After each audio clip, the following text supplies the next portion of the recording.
to be able to switch that up, make sure that the Shadow Fiend's got the ability to right-click them down super quickly. And you've got some minus armor strat as well going on with the Snapfire, play on Radiant as well, so I wonder if Liquid are even going to consider something that's going to lean into the Roshan as well. 10 seconds. Yep, I think Tusk can also be something that you're considering here from Liquid. Boxy plays a very good Tusk and matches up great with the Shadow Fiend, one of the few heroes that can also do a pretty good job into the Undying lane, depending on what your position 3 is. Tag team can sometimes be an issue.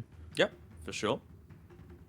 You would imagine it's probably going to be the Snapfire being played as a 4, though, just to dissuade the Tombstone. Of course, again, Strength Hero, Decay spam, much more common these days, so really think that OG won't be too fussed, whichever way that ends up going down. But now the bans, what else are they going to be able to do to slow things up? Is it a Broodmother? What else have they got that they're able to bring out of their wheelhouse? Maybe a Leshrac wouldn't be too bad of an option.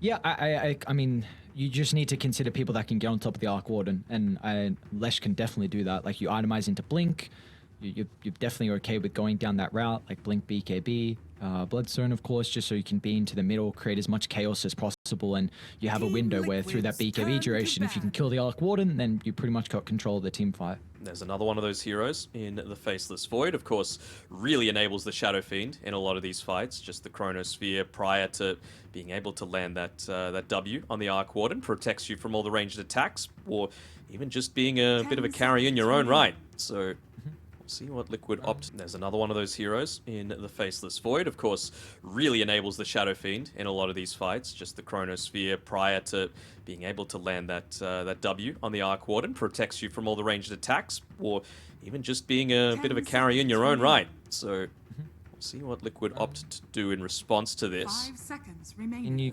even Clockwork still potential for them. Clockwork Snapfire is really nice as well. Another person to potentially play in the Shadow Fiend. I mean, we have often seen it from Mickey, though, so that if you do need to flex it in a side lane, then it is a nice combo, and you got Vision to get on the Arc Warden, which is going to be really nice. Yeah, I mean, obviously OG playing the Bat Rider, it's a bit of a specialty, but it would have been a pretty decent Bat game if Liquid hadn't banned it. Just to be able to, again, be a bit of that harassment against the Arc Warden, very immobile when it comes to the laning stage, so would have been a bit of an issue. So, I was just going to mention, it looks like OG, with like 2 of their bans, they're just really trying to stop Liquid from pushing the tempo. So do you think there are other heroes that Liquid can go down here that would play a very similar role to the Beastmaster and the Lone Druid? Well, that was the Leshrac idea, right? Like, it's still something that's able to act as that pseudo-carry, Shadow Fiend plus Leshrac, or Leshrac Lone Druid, I believe, are things that they've done in the past. Obviously, Lone Druid's banned, but I still feel like the Lesh, for all the reasons that we mentioned, is still going to be super effective. Again, Undying not really going to be doing too much against it once you've got the BKB available. You can, again, like you said, buy that Blink Dagger so that you can get right in on top of the Arc Warden. They might be saving it for the last pick of this phase and maybe just picking up something now that's a little bit more defensive to be able to just secure the laning stage. Would I hate an Omni Knight? I wouldn't hate an Omni Knight here for Team Liquid. Tusk is fine. You know, it's a little bit of that repositioning, and it gives that flexibility to be able to say, well, what if we look to just play it as a core, right? And then we maybe get that earlier Aghanim Scepter. We could kick someone out of range where Arc Warden isn't actually able to save them from the Shadow Fiend right clicks. 10 seconds remaining. Even more Roshing potential, though. 5 seconds remaining. And that's kind of the thing, again, like OG were looking to try and slow down the tempo and make sure Liquid didn't have these heroes to get objectives. And or when you get Roche, then having that Aegis advantage, you just go from tower to tower. OG's turn to pick. Response though. So Amar's going to get his Razor. We'll be able to combine it with the Nurse Shaker as well. A hero that has a abysmal win rate at TI so far. Pretty decent lane together with the Razor, though. And it kind of makes you not want to have this Shadow Fiend in the safe lane a little bit. The Tusk, maybe, is now being switched, or more likely prioritized as being that position 5, perhaps, just because you might be able to get the Snowball, roll it through the Fissure and back to safety, but certainly Static Link, if you're blocked off, is still going to do a good amount of damage. So maybe just looking to prioritize some kind of core that has a movement ability. We can see the Faceless Void, it's already gone. Morphling, already gone. Not many others out there in the pool, unless you wanted to go a super you know, weird route down the Ricky pathway. Acts as that, like, semi-carry, I suppose. You can go into the Sleep Dart to enable the Shadow Fiend a bit further. I think the Razor really covers a lot of the picks that Liquid were looking for nicely, because you can't really go for like another ranged hard carry again because the Shadow Fiend issue, and Matu likes a lot of his melee heroes and yeah, have fun playing a melee into a Razor. So I really like the response from OG. It's going to make it very difficult for them to find a hero for Matu to play. I'm just thinking, like, what else can they look to go? I'm just thinking of all the green heroes for Matu right now, like anything that's able to come through for him. Doesn't feel like a Veno game, doesn't feel like a Viper game, certainly. They're going to go another dishonorable hero is the way that Blitz likes to put it. I mean, he said back when they were playing with Koikfa that they are the most dishonorable team in Dota. They have no qualms with being able to just give you a Brood, a Huskar, a Lone Druid in the right game to be able to punish. And, well, Arc Warden, you can go into the Maelstrom, but it's not amazing at being able to deal with all these Spiderlings, and of course as well, it just provides you so much vision. Again, Undying, Earthshaker, not amazing heroes at being able to deal with the push and the fast pace that Liquid are going to try and run at you. And we've seen this hero is really starting to rise in popularity as well. Like, Nightfall on EG is having some incredible performances on the Broodmother. I'm sure there's some other people that are playing it as well, but we're really starting to see this hero come back. And a big reason is because the supports, just a lot of them that are strong at the moment, do not address the Brood at all. Not sure if it's necessarily that that Aghanim Shard game that we've been talking about. The Brood Ag Shard is very good, but I think you're going to have a pretty hard time with being able to just get in on top of the Razor and do damage, and same sort of thing with the Arc Warden. You're just going to get static linked and have a rough time. So now they're looking to ban out a little bit of these illusion style carries, right? The Naga Siren. Yeah, you're playing with an Arc Warden, but we've seen that BZM is able to pick up the tempo with it. You know, go a little bit more of this Orchid-style individual pickoffs, play pretty heavily around the Tempest double as opposed to the farming aspect. 5 seconds remaining. Can you go like some Ember or something on Yuragi? What are your thoughts on going for like a non-kind of greedy carry that can help deal with the Broodmother? Because it really does feel like you're putting a lot of the weight onto the Arc Warden, and you need to make space for him. But then my issue is that you might just put the Shadow Fiend mid, and you're very happy with that, you know? Or even you could bump up the Tusk in priority to be a mid laner, you know? And Liquid have the ability to make that choice. You're going to have the right-click advantage in the lane. You're going to really pick up the pace in terms of that Aghanim Scepter timing, which really good against the Razor and the Arc Warden, right? All you need is them isolated away from the rest of the team. Remaining. So do you think what role do you think they're looking for? Do you think this is a BZM hero we're still looking for? OG's turn to pick. I was about to say anything that's going to be able to slow down the game. Like, you can play the Razor mid, and I think it's generally okay. So could they break out the Sand King again here for OG? It's not the greatest pairing with the Earthshaker, but it's going to be able to deal with the Broodmother once she hits those early timings. Remaining. It's just stalling it out, right? That's what Naga does. Use the illusions with their Riptide to be able to cut waves. Tidehunter just place them in front of a tower. They go on Magnus. There's some repositioning of their own. All right. So how are they laning this? Is this a mid Magnus? I think so. So I kind of forgot, like, Yuragi is, I believe, more their Arc Warden player. I imagine Both of them BZM potentially can play. Okay, BZM. Okay, so there you go. 10 seconds remaining. I have been seeing BZM has been playing a lot of Magnus in his pubs, so this is going to be exciting to see kind of what build he wants to go down here in this game. I think it's just a pretty standard off-laney style, maybe affording to go into like an Echo Saber beforehand. Just more aggression, right? More push, more damage early on, more tower taking potential, and another beefy hero. So Matu Death Prophet as well. Okay. Yeah. Maybe just wanting to run that into the Razor, so if he static links and run at you, at least you've got the Spirit Siphon to be able to withstand it a little bit. We'll see. We'll see how it ends up turning out. Okay, playing the Shadow Fiend. They're not changing up these lanes at all, are they? I doubt it. Like putting the DP into mid, I'd say you're pretty happy with the Shadow Fiend against the Magnus. Even has a bit of a rougher time getting the Shockwave into the skewer back, just because you're going to have that Shadow Rays to have to contend with for the movement speed, the turn rate. Makes life a little bit more challenging, and I'm sure Mickey is going to try his best to bully out BZM if he can. Well, how do we feel about this second game? Because game 1 was and had it all. Game 2, we got a very interesting draft as well. Martu pulling out a Death Prophet carry. Of course, we get the Arc Warden. We get a Magnus as well that I know is getting picked a little bit more often here in the TI group stages. But again, we haven't seen it too much as well. So do we feel like OG have what it takes to tie the series 1-1? I mean, I've said it before and I'll say it again. Liquid play their best Dota when they play fast, and this is a fast draft for sure. Shadow Fiend, a little bit more farming intensive, but Broodmother, DP, they create so much space on the map, and you know my hate for Earthshaker as well. So for those two reasons, I'm going to be going for Team Liquid. So I do think one big advantage here, like you're saying, is the fact that Liquid are going to look to be the ones that are controlling a lot of the map and going to be the ones that are starting a lot of the fights. They're going to be the playmakers. They're going to be the one that's setting the tempo of this game. I do think this does kind of favor OG. They have a lineup that is very, very counter-initiation heavy. Like, you want them to jump in, skewer back into like a static link, skewer back into a fissure where you've got your tombstone laid down, where you've got your Arc Warden set up as well. So I really feel like the game plan for them is very heavy off the back of counter-initiating, and Liquid, like, they want to be running at you. So we'll see if OG, if they don't fall too far behind, because that's a big issue. If you fall too far behind, then it doesn't really matter how far you reposition them.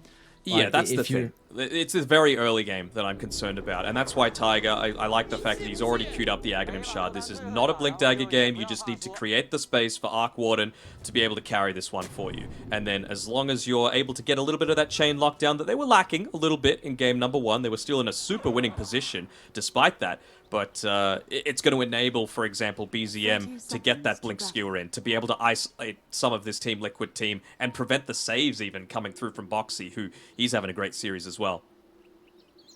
And he is great series and great tournament, has always been a vital component for them through their last chance qualifier run. And keep in mind as well, I mean, heading into this series, Liquid and OG, they were both tied in 4th position, and of course we had a very big break, and throughout that break, Hokori 2-0'd RNG, so they have skyrocketed themselves into being tied as well with these two teams. So these in a little bit of trouble here. He'll be able to scuttle away. He's got the boots of speed. Sorry, finish up with your Hokori praise. I'm here for it. They were my prediction for SA. I'm here for it as well. It's just the fact that Hokori getting those 2 really big wins over RNG puts them tied with these 2 teams now.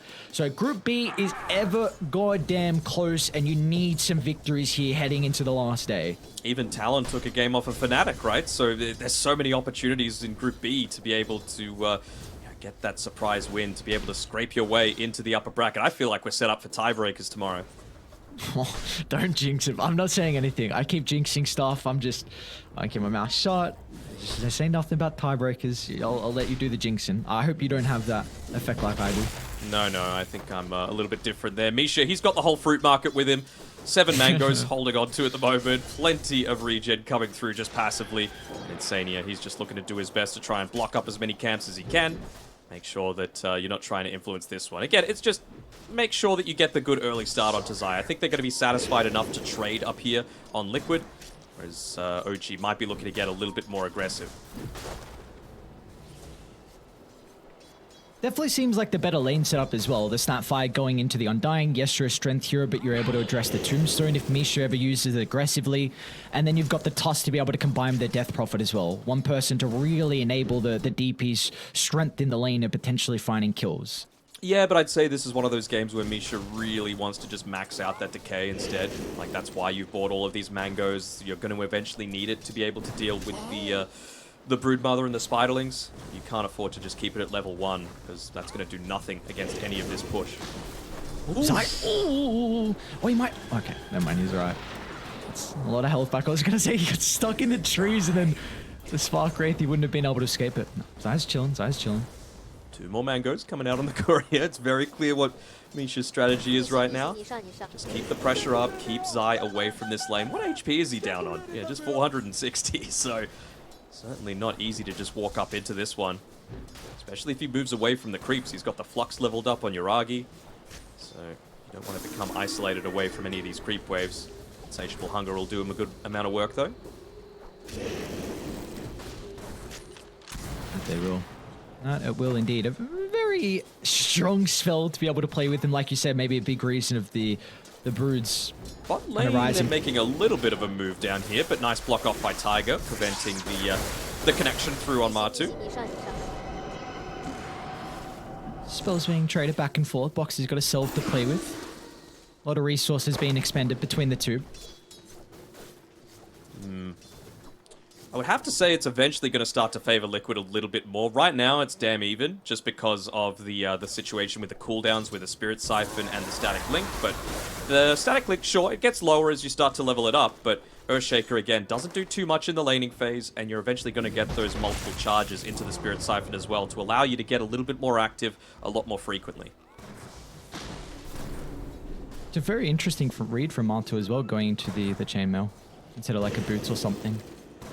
He just wants to be able to stick on top of Amar if he goes onto him, right? That's a big reason as to why they picked up this DP, not just for the pushing, but also the survivability in the lane. You don't have a way to get over the Fissure, but if you're able to just withstand it, then it's fine. BZM nearly went for a skewer back underneath the tower, but Mickey just spamming out the Shadow Rays occasionally, making sure to let him know what time it is. Is it raisin time? What time is it? Are you trying to say something? No, no, no. Raisin time? Okay.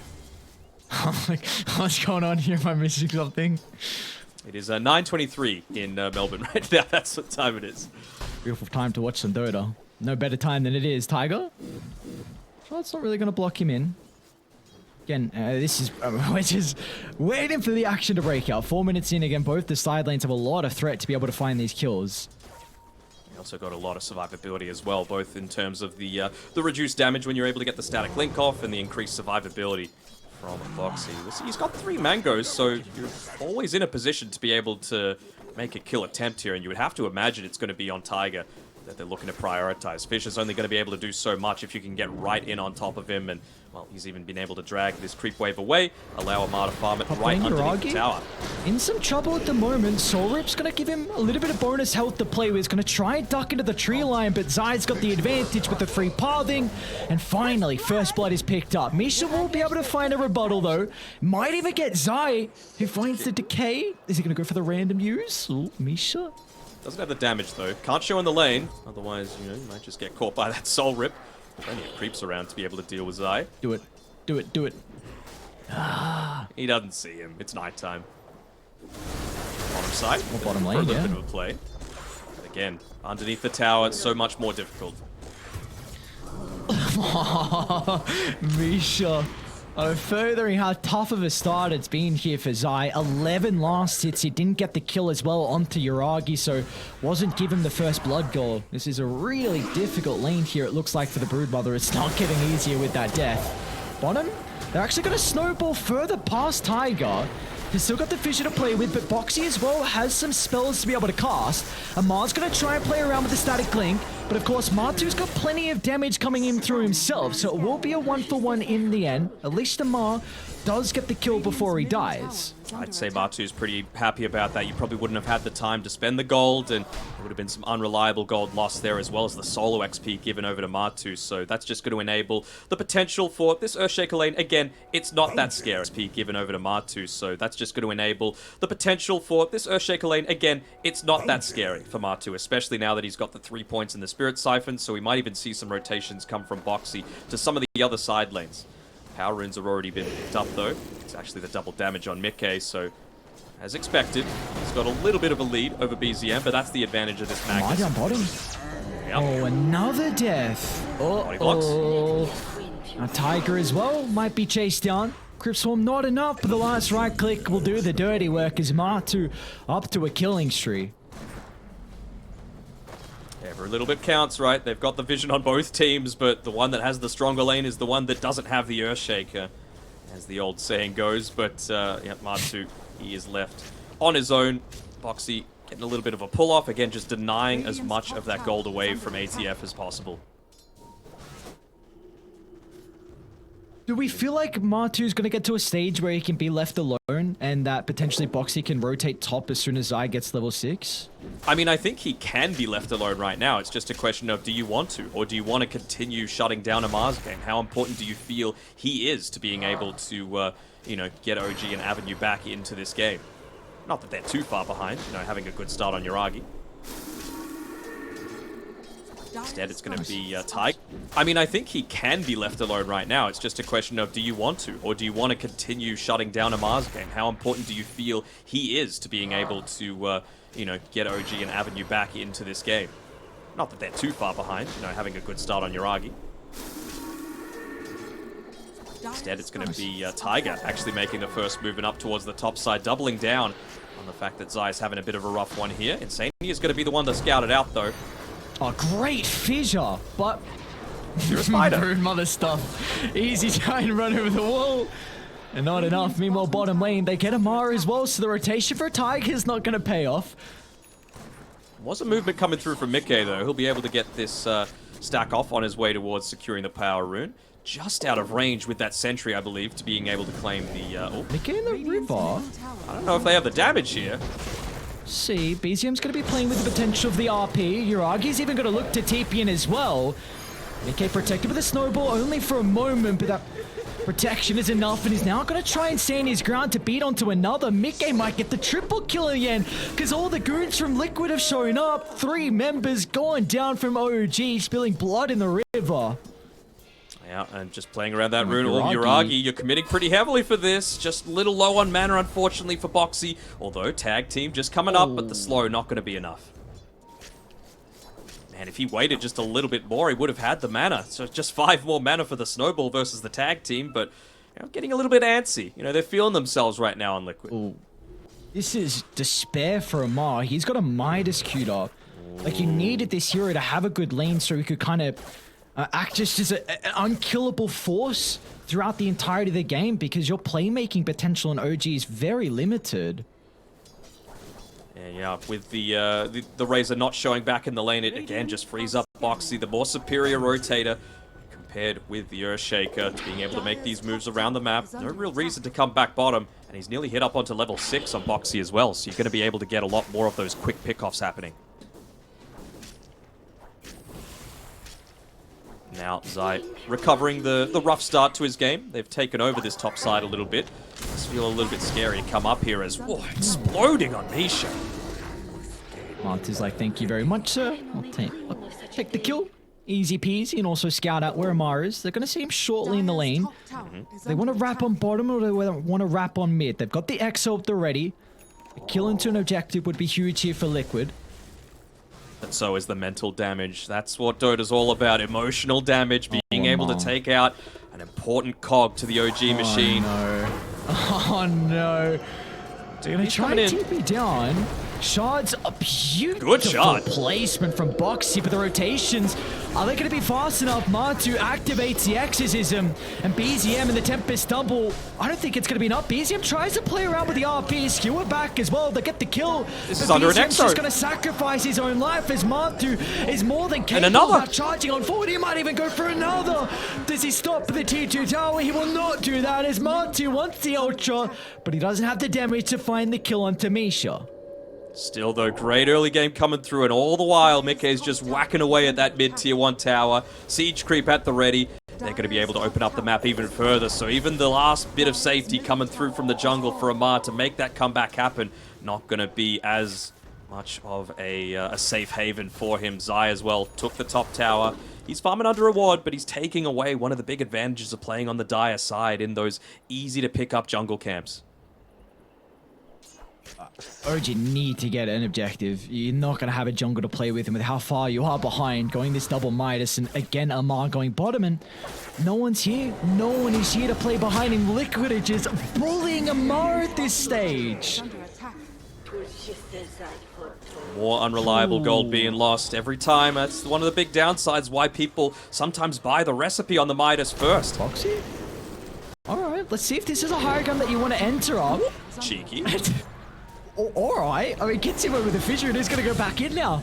Just a look at the damage. Yep, that's what a Tusk provides versus what an Earthshaker's able to. They're even making a little bit of a dive here in the mid lane on Dai. Just looking to bully BZM a little bit. He does have, again, the Empower, so pretty easy way to be able to deal with a lot of those spiderlings. Has to be careful.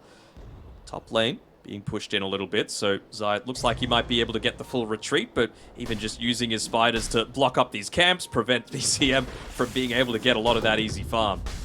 Oh, they can roast with this DD. Next EXO, with tag team maxed out, they can definitely roast for Liquid. Dire's bottom tower is under attack. What's The vision situation look like for OG? It's not too bad. They've got the super deep one near the Radiant Ancient camp, so they're going to be able to spot it out, but it's going to need to be a pick off first. I don't think Boxy's going to be able to do it alone, but that's not his priority right now. He just wants to try and bully BZM away, make sure he's not farming while the rest of his team is.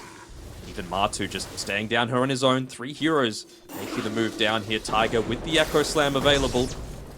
It's on the wrong side of the Fissure. For OG, they're just desperately trying to open up the map, desperately trying to find this T1 tower, but the fact that you've given the Tumberman a death prophet, a hero that can just play down, very self-sufficient, and being 8-0-2 without a doubt helps. Like, he's incredibly farmed, difficult to kill, but without the extra little bit of camps they can farm, without potentially an extra wave as well, it's just so difficult to spread the net worth between the OG members. Oh, they've shown again on Amar. TP from Boxy. Tombstone's going to be laid down, Fissure to try and disrupt the combo as well. The Matu's got the exorcism at the ready, and even Liquid, they're going to bring some more members. Mickey's going to TP down along with Insania. Godlike Shriek from Matumberman and Misha, not long for this world as well. Yeah, he's going to get chased down by the ghosts. You just see the movement coming through from Yuragi, trying his best to keep that mid lane pushed in. He's at least picked up the Maelstrom and isn't having too bad of a game, but you're just slowly losing more and more of your map, which an Arc Warden needs to be able to stay up and stay ahead. That's the big strength of the hero. Multiple units being able to put that aggression out onto the map. Dire's bottom tower is under attack. And Zai's just taking 2 of their camps inside their jungle. His net worth lead just continuing to grow off the back of the kills and just off the back of the farm that they're able to take away. The economic damage is just so rough for OG at this stage. Yeah. Building up even further. I was thinking we might have even... Actually, he did put the Spiderlings inside the 2 camps that he doesn't feel safe farming next to. You can see Yuragi, he turns up to the camp next to the tier 2 tower, and he's like, wait, where have I got the ability to farm? They're going to put down the sentry wards, but they're not going to be able to block up, unblock any sentry wards right now. It was all the doing of the Spiderlings as another death from Amar. 1-6-0 at this stage. Only 14.5 minutes in. Dire's top tower is under attack. Oh, they scout out the blink as well from BZM. Yeah, all the spiders, even just getting a few of those little bites, you know, the baby bites coming through from the spiders, disabling the blink dagger, making sure you're not going to get that reposition on Zai. A lot of damage onto Matumberman to start, but an even better shards once again from Boxy. Misha will try and lay the tombstone down, but off to the right side, Boxy and Matu, they'll switch their attention over towards the Earthshaker. Yuragi's trying to get some damage out, but it's just not enough for the Arc Warden himself. BZM? Oh, the Requiem timing from Mickey as well. The Yules was perfect. He went for a jump in, tried to find the opening, but just too quick on the fingers is the old man Matu. He's still got it. Still got it indeed. They weren't able to protect their high ground vision, but it did its job. It stopped that blink skewer back underneath the tier 2 tower that BZM was going for, and it's all about that instant response. That's going to be the issue until you get the BKBs, and Liquid don't want to give them that opportunity. Is just, again, more value coming out of this DP who's not scared of anyone. The high ground vision spotting out the Earthshaker Tiger there. Boxy instantly closing the gap. Have a look at this on DP in a couple of seconds. Clumping together for the Flux, maybe thinking that they might be able to get the turnaround, but instant coming through there. Oh, it was so fast I didn't even see it until you said it. Oh, just pre-clicking, I believe, with the ward on the high ground. Yes, indeed. So beautiful stuff. And he's got the Midas. Let's go. We're back, baby. We're back. Farming Midas. It's a catch-up, Midas. Come on.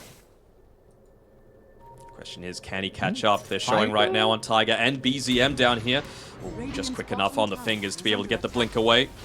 Paid to give up Mig Magnus, the hero that still needs to do a little bit in terms of scaling, right? He's going into the Falcon Blade next, actually, on BZM, having just the blink dagger right now. But I really feel like he needs the BKB for himself. Otherwise, you're just going to get targeted by a lot of these instant lockdowns, the stuns, your own BKBs as well. That is going to be not next on the agenda, but close enough for Mickey. See what they can get on Liquid. Invading to the triangle. No one's home though. No camps to be Oh, they farming. know where Amar is. Oh. Foxy again, he sniffed him out. Oh no, under the T2 tower is quite deep, but no one's nearby to be able to capitalize on Boxy's dive. Another kill onto Amar. Rack up the tell. He is now Liquid. And consider about taking the T2 tower. OG are nearby. They are, but they. Gonna... I think unless someone gets really out of position, they're not going to be able to do anything here because they're just giving a lot of space to Tiger right now. I said I like the fact that he went the Aghanim Shard, but it's getting to the territory where you need that Blink Echo Slam to be able to turn this game around, get some kills, get back out of the map, take these kill streaks away. And it looks like he's going down that route. Hasn't bought out for the Ag Shard just yet, so very close to them. Might catch BZM. So I went for the ultimate instead onto the creep, so no way to be able to stop the Blink. Great reactions out of the Magnus. Speaking of Blink Daggers as well, Boxy, he's almost picked his up, so maybe you're going to be able to get the save. Liquid don't have everyone nearby. Tombstone's going to get laid down. Got the Aegis. BZM, it doesn't skewer him back, so Mickey just stands, turns, couple of right clicks, not enough though. Sure, they're asking for some kind of vision. Yeah, there we go. Spiders will do the job, maybe. Oh, look at this. Did you see how many there were? Oh. What the hell? Tiger's still 100 gold from that Blink Dagger, otherwise he would have been licking his lips. BZM. This time he'll get the skewer into the static link as well, and first life taken care of. Liquid is starting to move over to try and help out, but Amar just gets beat down. The slow from Zion, the right clicks for good measure. Silken Bowler doing work, just a couple of right clicks as well from the Spiderlings. Enough to cause the 8th death for Amar. Top side being pushed into. So this should be even more map control obtained by Team Liquid. Not losing anything as a result of that. Aegis only had about a couple of minutes left on it. And it's accomplished what it's needed to. The chain control needs to be perfect, and it is from Boxy. Big pick off for them to find. This might be able to open up higher ground. I could just slowly poke with the spiders. Yeah, especially with that that Magnus still in the grave. That's the main thing that you're concerned Blink about. Echo has to be huge from Tiger, and it is! Look at the burst! Oh my, they blow up Matu, a gigantic streak for Yuragi to get. You're so okay with going down on Tiger. All the gold given over to Yuragi. That is huge. Okay, that's something. That's one avenue back in, but it's just the one kill, right? And they didn't actually have to use the glyph, so maybe not as horrible as I was thinking, but you're going to have to think twice on Liquid now with where exactly you can move. They know where Yuragi's going, but he's even placed up the Spark Wraith to be able to bring him back to safety. So Boxy goes for the blink forward. Good mind reading coming through from him, but Yuragi just able to get back to safety. Oh, they found Nisha. Yeah, Tombstone's going to get laid down, but Liquid just instantly address. And now they can go for the kills onto the heroes instead. BZM's trying to find an angle in, and RP onto 2, Tiger with the 4. Doesn't have the fissure though, but still with the damage is getting rained down. They'll be able to deal with the Wraith Pact in OG. Do they want to try and chase for more? Well, they will unfortunately not catch up to Mickey, as a haste is there. But we are seeing potentially how these fights can be successful for OG. Yeah, it's all about finding that pickoff, right? The blink skewer, like we've seen in TI's past, can just look to be that great equalizer coming through, especially when you're looking to go up and you think you're in this advantageous position, you're sieging the high ground. That's why they felt so safe to go in previously, because Magnus was dead for another 40 seconds, but the blink reveal coming through from Tiger means that now you've got multiple things to worry about, especially whenever you're playing with this Broodmother with all the spiders. I think the big thing for them is just your blink RP, skewer back into Tiger's fissure, and then being able to allow Amar to drain the static link. That's kind of what baited me in that last fight. I saw Tiger blink forward. I'm like, oh, he's got fissure already. It was just already used, already tucked on the ground. See, though, again, like, this is the recipe for success in these fights. For OG, unfortunately, Yuragi is going to feed over a Tempest double, so a little bit of gold, giving Matu almost enough for the Octarine, and Misha as well. We brought down once again, but just space. That's the name of the game. And it's so important to get this Blink Dagger up on the Arc Warden. You know, again, a very immobile hero. Not necessarily talking about around the map, of course. He's got the boots of travel, but few abilities to be able to roam around in these team fights. So Blink Dagger just allows yourself to set up, ideally, to be able to get those right clicks starting to rain down. Radiant are scanning. Even trying to push in this top lane a little bit. Tempest double used alongside the siege creep. Get a little bit of pressure in onto this tier 1 tower top. It should be able to secure it for them. Might just look to prioritize perhaps playing around the tier 2 bottom a bit more on Liquid, but they could even be playing a little scared because of what happened recently. Not exactly sure where BZM is looking to position himself, and he's doing a good job of playing off the map, just using the shockwave from the trees so that if you have a glance on the minimap, you're not going to see him. I love what Tiger's doing. Very minimal thing, but Zai. Yours. Okay, he's able to back off in time. Tiger just being this roaming lord, just putting himself on the high ground, just scouting out Liquid coming back, potentially finding an opening, because he, with the combination of the Tempest double... Yours. Okay, he's able to back off in time. Tiger just being this roaming lord, just putting himself on the high ground, just scouting out Liquid coming back, potentially finding an opening, because he, with the combination of the Tempest double, can definitely get a kill onto a support. Oh, absolutely. And, I mean, you've also got even more of that isolation aspect coming soon for BZM because he's working into that BKB. You know, we saw at TI-10, that was the thing that they needed, not the Lincoln Sphere, to be able to deal with the Rubik. Similar sort of thing with a Yule Scepter if Martu's on point again. Tiger? Making a lot of space. Forcing heroes to react to the task, so instead OG, they're going to go to the north. They've been able to scout out Mickey. BZM's going to be in. RP out with the fault from Amar. Once again, being able to soak up the damage. Mickey's going to hope to get the Requiem out. A 4-staff down, but Amar hot in pursuit. Beautifully done. That was all set up thanks to Tiger's space, just forcing multiple members of Liquid to go to the opposite side of the map to find that opening onto Mickey. I'm really surprised with Mickey. You know, you just saw the Gleipnir used in onto the Snapfire. He 4-staffs away. He uses the cookie. And you don't have any Zai defenses. bottom. Into the trees. Attempts from OG TPing down. That Echo Slam available again, and Tiger's set to respawn in a couple of seconds, so have to be careful with the positioning. Is he going to join up with the rest of the team, or is he going to do his best to try and keep that mid lane shoved out? Of course, he can do it from a far safer place soon enough, only 150 gold away from the Aghanim shard as well, so I can just look to play around the tree line that little bit more. Man, OG doing a really incredible job to be able to find a way back to this game. I'm quite impressed with everything they are doing to make the space. Just having some heroes just run across the map, making space, giving time, forcing reactions, trying to make plays when Liquid are split up. And it's only a 6,000 deficit now. Like, it's not growing for Liquid. In fact, it's getting cut in half. All right, no cheating before action happens. What's the win probability right now? I've been paying a little bit of attention. I know Daddy Gaimin likes his Arc Warden. It's probably like 61% for Liquid. It is in OG's favor, Oh 52%. 20 kills behind, 6k behind, 1 tower to play around, and they still think, Mr. Gaimin, that they've got a way back into this on OG. And that Midas, it's going to allow you to continue to scale, not just on him, but Amar, you're starting to get a little bit of value out of it as well. Even the Heaven's Halberd ready to be finished up in about 900 more gold for him, so that's going to enable him to be a lot more survivable just through the evasion.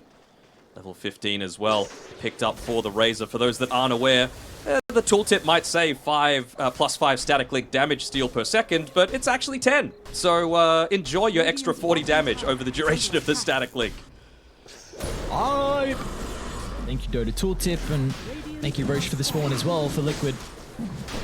Gonna be happy with this, being able to claim the second Aegis, but this is not an easy task for them to go high ground. In fact, let's see, man. I don't even know if they can go high ground with this Aegis. Like, OG have such incredible defense. It is not going to be easy. They, without a doubt, need to pick off probably even multiple. Depends who, right? Like, if you find the pick-off onto the Shaker or the Magnus, then you're very happy to look to go up onto the high ground. You want to try and force out some BKB usages so that when you make your true commitment with the Mortimer's Kisses from the safety of the backlines, that you're able to actually convert and, you know, maybe even just use the Exorcism for that purpose. But you're going to need to provide a lot of protection over to Martu. He doesn't quite have that BKB just yet, so maybe they use this as a bit of a farming Aegis, but that's not the Liquid way. That's not where they've been the most successful. They're going to smoke as 5 and try and get this team fight. Spiders scouting out BZM along with Misha. Instant jump in from Boxy, and the punch up in the air will dispatch the life of the Undying. They got the vision into BZM as well. Boxy trying to snowball down 4, but be able to get some distance away is the Magnus. We're back onto the low ground. Yeah. 1 second on the blink. Drop a ward. Okay. It's only Martu that's nearby. BZM can play around with the BKB into the TPR. And he will live.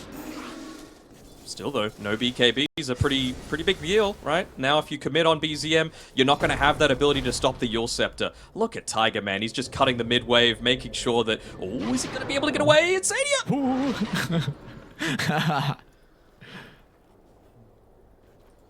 Yeah, we're able to see some of these item timings coming through as well. While he was doing that, placing the Observer Ward inside of Liquid's base.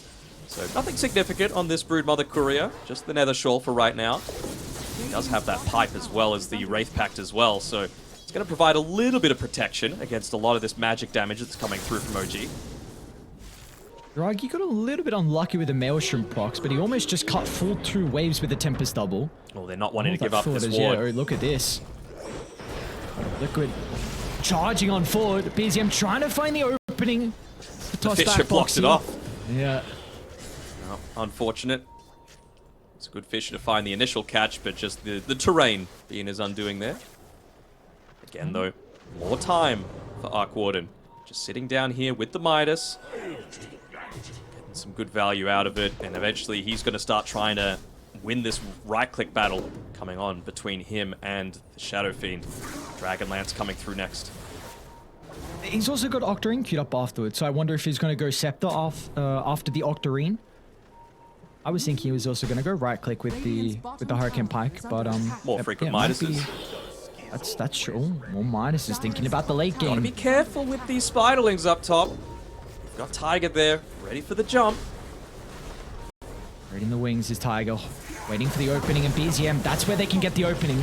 Fissure into the drag back, but they don't find it. Mickey is going to be protective at the moment, thanks to the Yules from Martu. Tombstone, very aggressive positioning as well, but Liquid, they're going to look to back off. They're happy with just waiting out the duration of the Tombstone from Misha.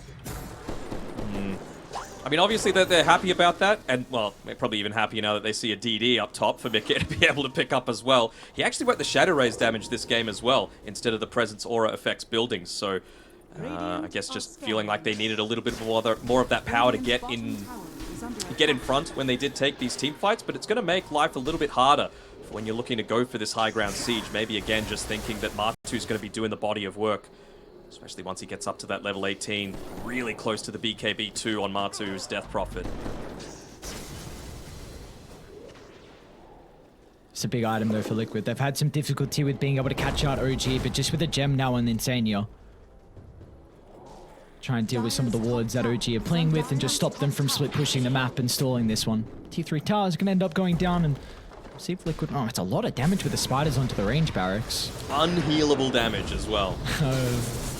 Love to see it. Still though, Yuragi going for the split push route, nearly level 18, getting more and more value out of that Midas. I believe he's finished up the Hurricane Pike, so he's ready to defend the high ground if need be. Still 30 seconds left on the Aegis, and they're actually going to preemptively use the Kisses. Alright, maybe just trying to cover Mickey with the siege. They blow up Tiger. He's got a buyback to help with the defense. They need the Earthshaker to hold this. They need to not clump as well. They deal with the Tombstone. They don't have the Wraith Pact. They ended up pushing it forward a little bit, maybe just to disable some of those Blink Daggers while they're under the cover of the smoke, but are they going to be able to wait out this magnetic field right now? Mickey on another situation. Enigma Alliance. We've seen what Arc Warden's able to do in these building defenses. There we go, they made the jump instantly as the Aegis is about to expire, but Liquid composed enough to be able to make that retreat.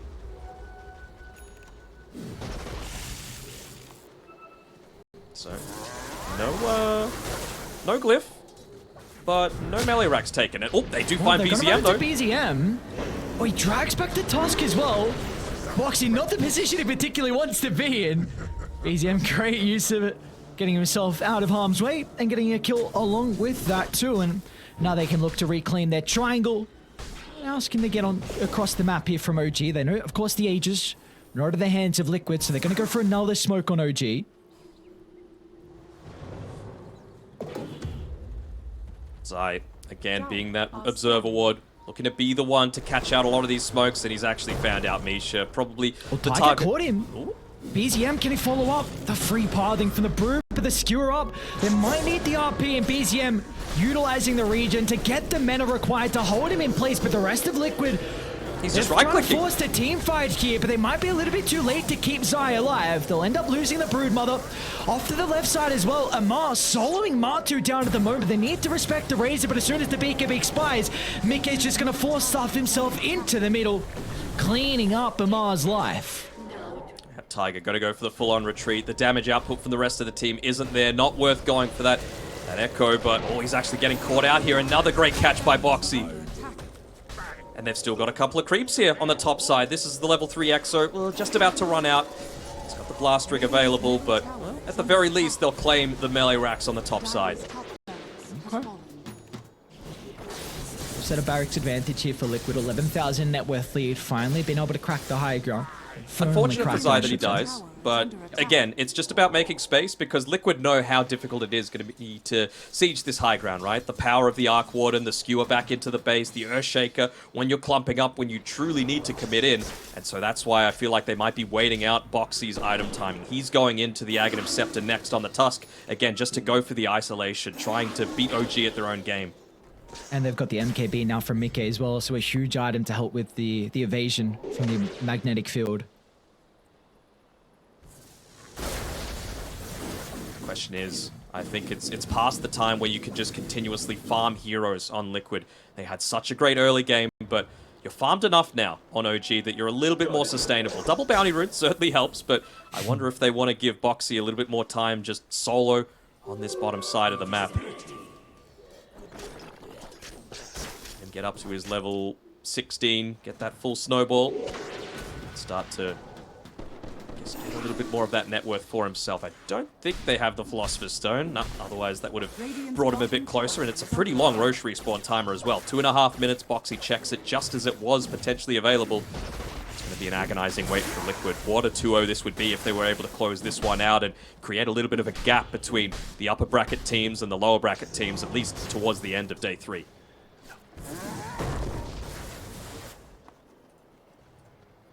See, OG potentially grouping up for a smoke. Uragi's going to join them as well with the real Arc Warden.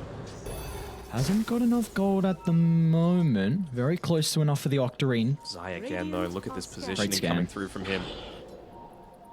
On the money is Boxy. Prime position to be able to pop the smoke and get the jump away. Zai's going to try and charge up with help of Mickey as well. They're on to Tiger. 2 clicks. Instant assassination, but now can they get more as well? Artillery getting rained down. Covering Liquid to be able to deal with the Tombstone and forcing OG to retreat back to their side of the map. As Amar split from the team though, he's still got the BKB if required to escape, but Mickey can just pummeling the right clicks afterwards. Uraki's going to drop the evasion, the field not even required as Liquid and will not go on for more. I think you're still generally happy with that, right? Like, you didn't use the BKB, but you did use the buyback on the Earthshaker, and well, now you are going to have a guaranteed situation where you might not have the exorcism available for that damage output, but I still feel like the rest of Liquid's heroes do plenty at this stage. They might need to fix the bottom side, but if anyone reveals, you don't want to be on this bottom side of the map around where Roche is going to be respawning, so wouldn't even surprise me to see them go for another smoke attempt if they have one available.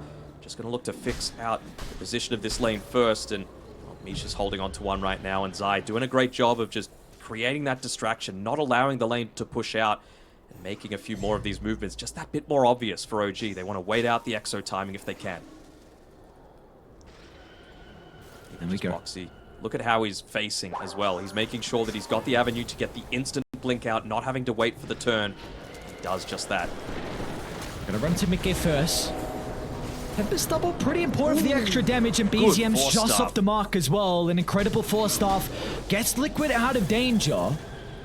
Got a really good ward nearby from OG. They're going to be cautious if they group up. Blink almost at the ready from BZM. In fact, it's going to be Tiger that starts. Onto Boxy's task. Another the heals again from Martu. Holding down the Magnus now with the right-click damage. Amar's going to be in with the disarm. So BZM will be able to skewer back to the right side, but it's not enough as Zai's able to secure the kill. And now Mickey once again onto Amar. He tries to seal as much damage as possible, but Mickey's just too farmed. The MKB coming through huge as Mickey gets a killing spree. And now they should be able to firmly secure the Roche for Liquid. With the gem just sitting inside the pit, not wanting to lose it as they went down in that team fight. And Again, another fantastic Yules coming through from Matu, just instantly on the fingers. Obviously precasting it underneath that high ground vision, and again, just showing the impact of what that, plus the these tanky heroes with the 4-staffs coming through. What's happening? Oh no, that was a third Roche. Boxy just got a free scepter. Oof. Oh no. Oh yes, and that means that he's going to be able to go into the BKB as well. And well, we look to reveal it. They're just letting the pipe creeps do the majority of the pushing right now. Oh, they're going to see it now. Oh, he was fishing forward for the jump. One is a really solid target here, but Earthshake is the one that they want. So Tiger, he's going to go for the wraparound. Get that initiation. Doesn't seem like they're in a position to be able to continue moving on forward. Every little behavior is going to be scouted out by Liquid. Just walking forward through a creep wave is not something that OG is going to be doing at this stage of the game. So if they went for it, they know that there's some kind of play happening. Speaking of plays, BZM, is he going to go for the lane shove or maybe even the full wraparound? Might be scouted out by Matu here. Ooh, the Shiva's Guard actually gives them the vision, but it doesn't connect onto him. The rest of the team are coming though, BZM. And they find him in the tree line. Oh my lord, way too close. And the lane's pushed out as well. He wanted to shove it forward a little bit, but Liquid have set up camp. They've got the vision. They know that he was forced back. They're going to be able to take that last outer tower. So again, Liquid used a little while ago. This isn't going to refresh it. One more lost team fight. What's the buyback situation looking like? At least you've got it on the Arc Warden and the Magnus, so not terrible. But if Shaker still gets picked off, he's not going to be able to rejoin this team fight. Still 4 minutes left on that buyback timer. A couple of siege creeps assisting this push. It really feels like it needs to be a fissure to enable BZM to jump in. He might have to BKB as well. We've seen prior. There's the fissure, and there's the jump, and again, the skew is off the mark. So now you got free time, knowing the fissure's on cooldown, so Mickey can start to deal with the tombstone. The disarm. Might lose the first life. Great use of the Satanic, and the kick away. Amar chucked into the middle. Mickey back up to full health and in fighting shape. Amar's going to try and stand his ground. He's stolen a lot of damage away from the Shadow Fiend, but he does have the boys playing behind him at the moment until BZM gets the angle. Echo Slam for the follow-up as well. Liquid have lost 2, but Mickey off the back of the respawn, charging to the middle. The Requiem's not going to provide them too much. It will give them an opportunity now to deal with the barracks and get out. Here we go. All lanes pushed in. You give up a lot, but it was the perfect RP into a pretty damn good Echo as well. So Might get died. Give up your life for free. Like you don't. Insane is going to try and reposition with the cookie. Mickey's still got BKB to work with. Oh my lord, Misha can't face check this man as Mickey's out. Insania might escape as well, but the Gleipnir just fast enough to stop the Snapfire in his tracks. But OG up against it now with the Megas. If there's any lineup that's going to make this defense work, it's going to be an Arc Warden one though. I mean, big props to Liquid, just taking that team fight effectively, realizing when they could look to commit their heroes, using that Aegis very effectively, and Mickey knows that it's just another pick-off that's needed before they're able to completely close this one out. You're at the stage where buyback's pretty useless right now for OG. You'd much rather just have all of that net worth possible to be able to dish out the damage needed to be able to maybe catch Liquid when they don't have the buyback, stop the siege, and well, that's what you're going to be trying to do here on Yuragi. He's got the Daedalus picked up, Hurricane Pike as well. And also a big item queued up here for farming BZM. under vision, man. Ooh, He's thinking about it, but he's got all the avenues sealed off with those Spark Rays. Okay. It's a pipe dream. Okay, BZM, he had Rapier queued up. He's gone into Refresher now. I do very much wonder if he's going to consider Ag Shard as well. Double RP could be huge in these team fights. Just a BKB piece in control against Mickey. He's got his level 20 as well, so that extra skewer range does isolate them a little bit further. But right now, Liquid are going to let the creeps do the majority of the work. Insania, isolated from the rest of the team, going to make sure that those siege creeps are dealt with as quickly as possible. Matu on his own underneath the vision with the rest of the boys nearby does it as well.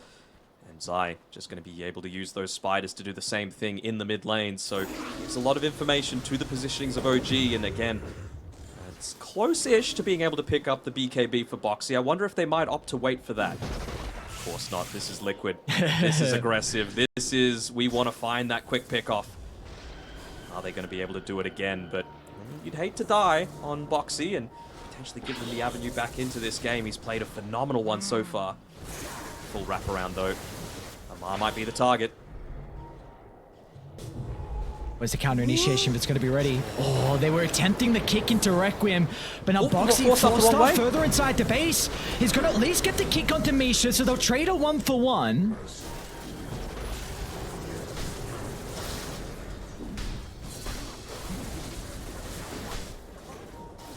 I think that was Mickey, unfortunately, using the Hurricane Pike onto him. He just changed his positioning that tiny bit and ended up forcing a little bit closer into the base. So could have potentially been the 1-for-nothing, but still not the end of the world. I still feel like they really want to wait for this BKB on Tusk. You know, then he's not going to have too much to be fearful of, and you really don't want to be forced to use the RP just for a Tusk. Could they catch out this courier? It's got the full Swift Blink onto it, and looks like it'll be able to get all the way back to safety. Amar using the Midas to push this one out, but they saw it. Are they going to be able to catch this one out? They're drawing the pathway that he's looking to take. So can they set up? I mean, they probably think that there's multiple heroes doing this. They know around about where Zai is. Skewer closer to the Tempest double. Echo Slam's even going to be laid down as well. Zai's been able to activate the BKB thanks to the damage mitigation from the Wraith Pact, and he might be able to scurry out as well. And off to the other side, Amar was caught out. So with all this going on, with all the space that Amar was making, OG don't even get the kill onto Zai. They don't. They were going for the solo pickoff onto Insania as well and wasn't even able to land that one. So you're going to be forced to expend a buyback here on Amar to be able to defend against the Mega Creeps and the full roster of Liquid. But you don't have a BKB. You can't afford to put your body on the front lines. So difficult to position against this Tusk Scepter. And we're just going to force the issue. Mortimer Kiss is getting laid down as well, just trying to stop the Blink Daggers. Amisha's in the thick of it all. He's somehow still alive, but the buildings, they're not having as fun of a time. The Zai goes in. RP is going to be there from BZM for the instant save from Boxy. Skewer out to the right side. They've been able to kill off Matumba, man. They need to get onto Uragi, but they haven't been able to do so. Some buybacks are there. Zai off to the right side. They still hold him down though with a Gleipnir. Buildings are falling though. Liquid, they've lost 3. A decent hold from OG in all the chaos. Multiple fights breaking out, and OG will still live to sing another day thanks to the buybacks. Be cautious, though. This is not a high ground. You want to charge up to Mickey. Beautiful use of the Requiem, and a choke point like that. No responses. BZM and Amar get sent packing. Yeah, and they're not even going to be able to get anything out of this, unfortunately, for OG fans. They're stuck inside their base. These Mega Creeps, even an Arc Ward, and one of the better heroes at being able to deal with it. It's just, you're forced to be stuck here. You don't have the buyback on the Razor. He used it in the previous fight. Same with Tiger and BZM, so not instant reactions, no reactionary play coming through from Team Liquid. I'm sure it was the call of, let's push on forward, let's use the EXO to do the majority of the work and not expend our buybacks. That's the one way that OG are going to be able to come back into this one, and as soon as those 3 are back alive, they're just going to be able to rally up. Decent enough RP, but again, it's just onto the 1. Important kill for sure, but they've got so many tools now to be able to siege into these, well, tier 4 towers don't exist anymore. It's all on the high ground, and it's all at the throne. Well, we do see though, OG did a really good job to protect Uragi in that team fight. If he's able to freely right-click, like he is top of the net worth, so he's definitely got the items to be able to help out, but it's just a question of if Liquid can get on top of him or not. Do they go? I don't know if Liquid go for the Roche. I feel like you really don't want to be fighting in this, like, small little choke point. You know, you're going up against the Earthshaker, you're going up against the Magnus. Maybe it gives them the opportunity to be able to get that turnaround team fight. Especially needed considering you just expended the buybacks, and well, Tiger gets away. I'm just going to go back in. Does he get away? Okay. Winning the fight as Radiant plays the ward. Actually scouting out. Kill to the Tempest double, you'll take it. The longest cooldown nonetheless, but a little bit of gold. I don't know how much it matters at this stage in the game. I wonder if Foxy is going to purchase up that BKB. Of course, buyback is very valuable around that Roche timing. So is your ability to just jump in without fear, find that isolation, find that hero without the buyback, and I think they feel that with the lanes situated as they are right now, and the gem on the ground scouting out the Roche, they're going to be able to claim this one for free. Him Scepter and the Refresher. BZM's gonna have some mana issues here with this Refresher. Any neutral items you can hold on to just to give him a little bit extra? Maybe the Ceremonial Robe? Hoping for something, because you need a miracle hold. Again, though, we saw what happened in game 1. Liquid, they only had a 4% chance to take it, and well, OG, they're on 4% now. See if it's going to be the trend in this series or not. Deja vu. There we go. You even got the BKB as well for Boxy. He's going to be able to come in here. Still going to be the one leading the charge the majority of the time, and no one on OG can afford to be too far forward.